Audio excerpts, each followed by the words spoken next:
Hi, I'm Adrian Walker. This is the Walker Report, and today is the bow tie edition because what's the fun of being in lockdown if you can't put on a bow tie?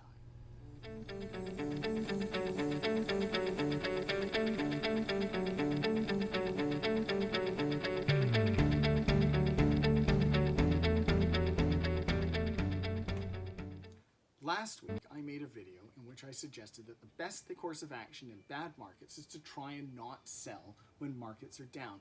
And the reason behind that was that the combination of human nature and crystallizing losses tends to produce below average returns for investors, whereas if they had simply stayed invested in the market, the returns tend to be better.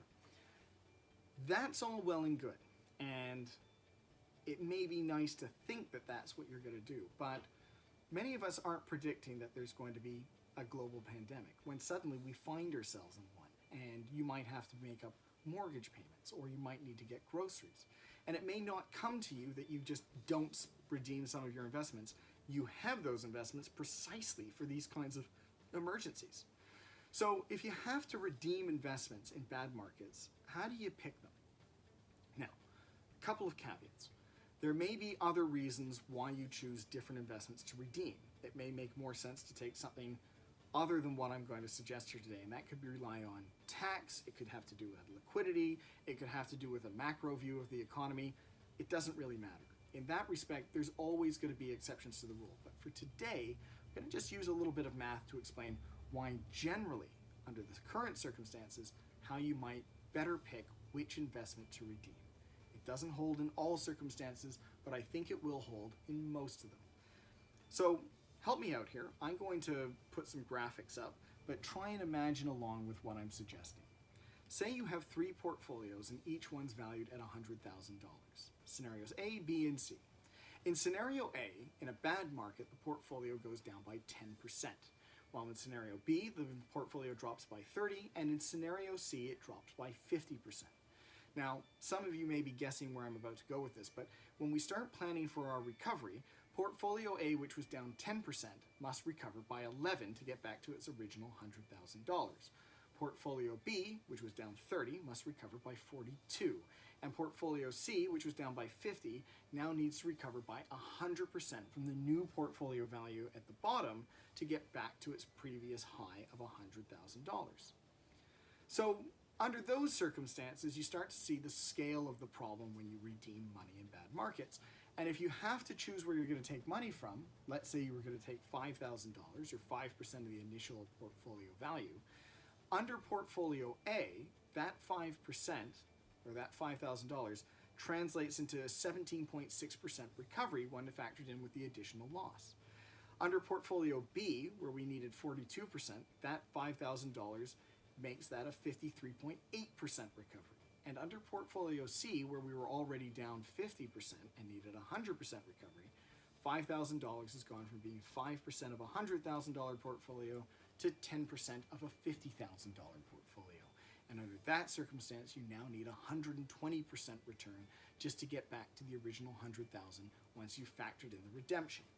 So the math does a lot of the heavy lifting for us here. It's very obvious. If you can and you have the ability, you should choose an investment that has done the least poorly in a bad market because it's the one that will have the easiest time recovering.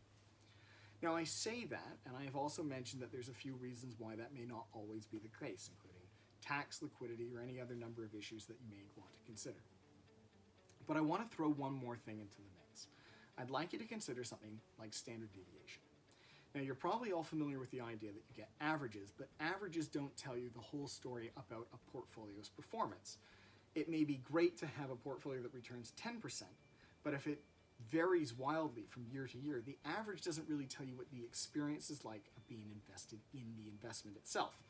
So we used metrics like standard deviation, and standard deviation is a sort of mathematical equation to figure out the normal range and distribution of returns around that average return. And the low standard deviation, well, that means that the returns will be more tightly clustered around the average, and a higher standard deviation tends to tell you that the returns will be far more volatile. And there's nothing really wrong with that. It can be quite comfortable to have something that is very aggressive out in the market and has a lot of volatility and may return really well, but also does much worse in bad markets, because that's what standard deviation tells us about the investment. Just as well that you may have a series of more safe investments that tend to be more tightly clustered around a lower average, because that's the nature of safer investments. They should have a lower standard deviation. They should have less volatility. But one of the ways that we might want to reduce our standard deviation and improve our return is, rather than have portfolios A, B, and C, is a blend of them. And what you get out of that is a diversified portfolio where our standard deviation is lower than the high end, but above the low end, and our performance is better than the most conservative investment, but lower than the most aggressive investment. And that I have talked about diversification before as a essential part of building a good portfolio. But I think in a moment like now, it's worthwhile considering that diversification, and when we consider things like standard deviation and volatility, and just having access to investments in your portfolio that you can redeem on short notice without doing crippling damage to the long-term performance of them, that's about resilience. And I think that we're in a moment right now when being resilient is the chief concern that should be occupying our minds when it comes to our portfolios. Anyhow, I'm Adrian Walker. This is the Walker Report. This has been filmed on Wednesday, April 1st. It's probably going to take a day before this gets out, so when you're seeing it, it could be on the 2nd, it could be on the 3rd.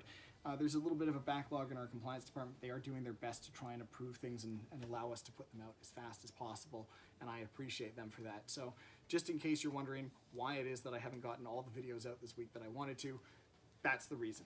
Otherwise, please remember, you can like, subscribe, and I think you can even hit a bell to get notifications the next time we put up a video. And lastly, if you have questions for me, please by all means send them on. You know how to reach me. I'm Adrian Walker. This is the Walker Report. This is the bow tie edition, and I look forward to seeing you hopefully one more time this week. Thank you very much.